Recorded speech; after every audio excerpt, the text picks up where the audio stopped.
নমস্কার, কেমন আছেন সবাই? ব্ল্যাক বাই পূর্ণিমা চ্যানেলে আপনাদেরকে স্বাগত।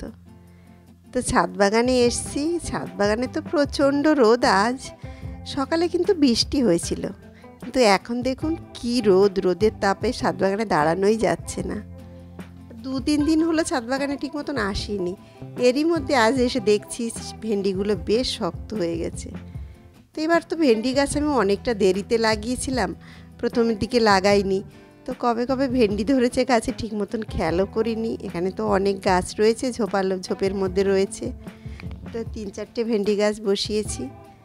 আর ড্রাগন গাছে তো আমি সেদিন তো আপনাদের দেখিয়েছিলাম, এক ঝুড়ি ড্রাগন ফল তুলেছিলাম। আর আজও দেখুন কত ড্রাগন ফল পেকেছে গাছে।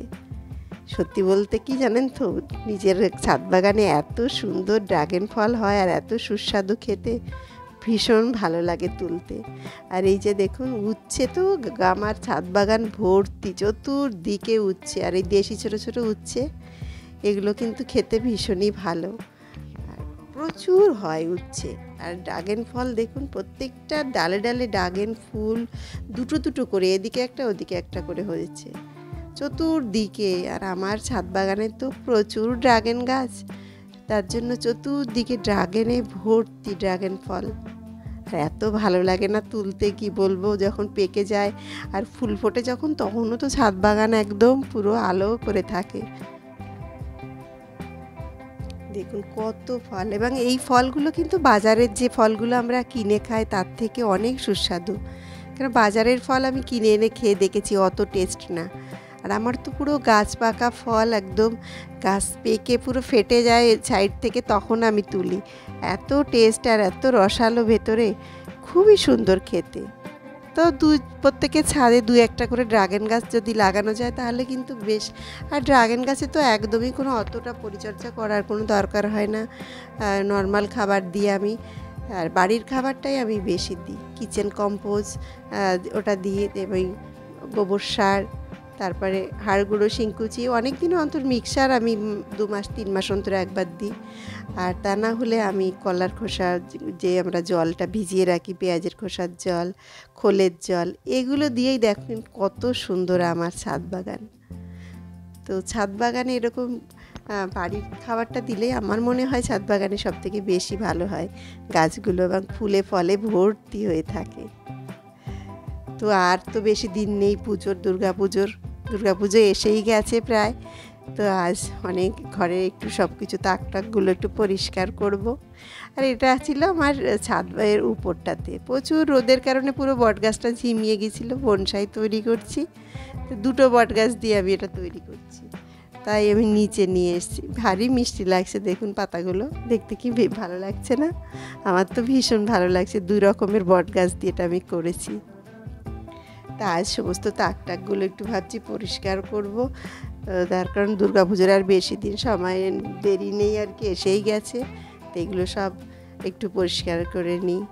আর ছোটো ছোটো জিনিস, এটা বেটিক ওদিকে অগুছালো হয়ে গেলে দরকারের সময় পাওয়া যায় না, ভীষণই বিরক্তি লাগে তখন। আর এই যে কাপগুলো দেখছেন, এগুলো আমার মেয়ে গিয়েছিল দার্জিলিং, তো দার্জিলিং থেকে আমার জন্য এগুলো নিয়ে এসছে। এই কাপগুলো আমার ভারী পছন্দের।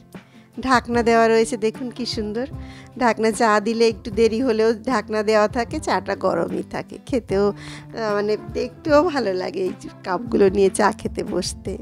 আমার তো ভীষণ পছন্দ হয়েছে।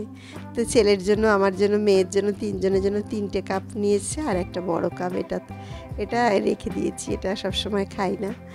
তো দেখুন কি মিষ্টি লাগছে না কাপগুলো দেখতে, সব এলোমেলো হয়েছিল। আর আমি গিয়েছিলাম বাংলাদেশ যখন গিয়েছিলাম তখন এই যে গ্লাসের ঢাকনাগুলো নিয়ে এসেছিলাম, 2 সেট নিয়ে এসেছিলাম, একটা বার করেছি আর এটা রেখে দিয়েছি। ওটা খারাপ হলে তখন এটা আবার বার করে নেব। এত অগোছালো হয়ে গেছে, আমি কোনোটাই সামনাসামনি পাই না। আর এই বাটিগুলো, ছোট্ট ছোট্ট বাটিগুলো কি মিষ্টি লাগছে না দেখতে। এই বাটিগুলো আমি সস, মেয়োনিজ, কাসন দিয়ে এগুলো দিই আর কি খাবার খাওয়ার সময়। তো এগুলো ছোটো জিনিস এদিকে ওদিকে ঢুকানো ছিল, সব মিলে এত অগুছালো হয়ে গেছে, সব একটু গুছিয়ে নিচ্ছি।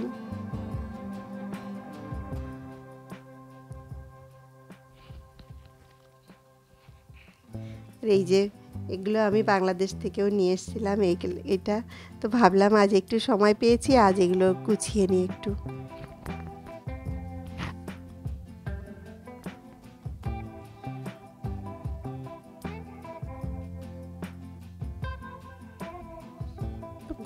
এত গরম পড়েছে, গরমে একটুও আপনি ফ্যান ছাড়া থাকতে পারবেন না। আবার এই কিছুক্ষণের মধ্যে দেখছি মেঘ করে আসছে আকাশে, তার মধ্যে আবার প্রচণ্ড গরম।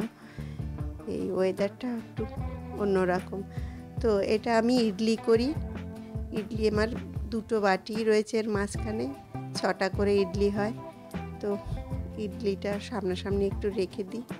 আর এটা আমি ইন্ডাকশানে রান্না করি। আমি ইন্ডাকশানে সবসময় ইন্ডাকশানে রান্না করা হয়ে ওঠে না, তো যখন করি তখন ভেতরের দিকে থাকলে আমি খুঁজে পাই না, অসুবিধা হয়। তো ভাবলাম এবার সামনাসামনিই রাখি। সামনের দিকে গুছিয়ে রাখি। আর কাচের বলগুলো এগুলো বের করে রাখলাম, খাবারগুলো গরম করা হয়। তো সব সামনাসামনি গুছিয়ে নিলাম।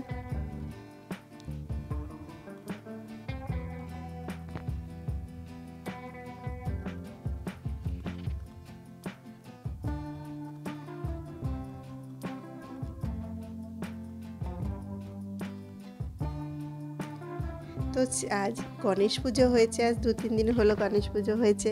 গণেশ পুজো প্যান্ডেল থেকে আজ খিচুড়ি নিয়ে আসবে আর কি আমার বাড়িতে। ওদের পুজো প্যান্ডেলে আমি এবারে চাঁদা নেয়নি আমার কাছ থেকে, আমি 1 বস্তা ডাল দিয়েছিলাম, মুগ ডাল। তো আমার স্টাফদেরই ওদেরই পুজো, গণেশ পুজো। তো আজ ওখান থেকে খিচুড়ি দিয়ে যাবে আমাকে, খিচুড়ি আলুর দম। আমার ছেলে মেয়ে তো ভীষণ ভালোবাসে, বলছে মা আমরা খিচুড়ি খাবো। তো বিকালবেলায় খিচুড়ি নিয়ে আসবে।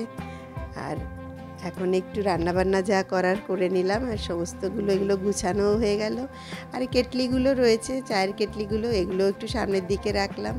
তো প্রচুর ময়লা হয়েছে, ধুলোবালি হয়েছে। তো এদের বাপিকেও একটু পরিষ্কার করে দিচ্ছি ভালো করে।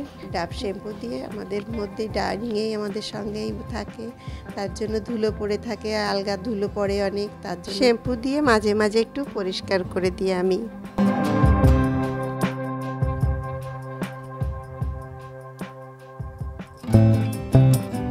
মাঝে মধ্যে শ্যাম্পু দিয়ে ওয়াশ না করলে ভীষণ ময়লা হয়ে যায়, তাই পরিষ্কার করে দিই একটু। মাঝে মাঝেই পরিষ্কার করে একটা কাপড় দিয়ে সুন্দর কভার করে দিই।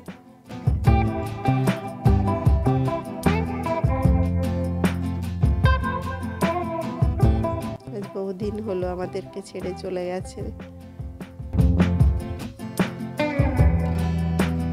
তাই আমাদের ডাইনিং রুমে আমাদের সঙ্গেই রাখি, তাহলে মনে হয় যেন আমাদের সঙ্গেই আছে।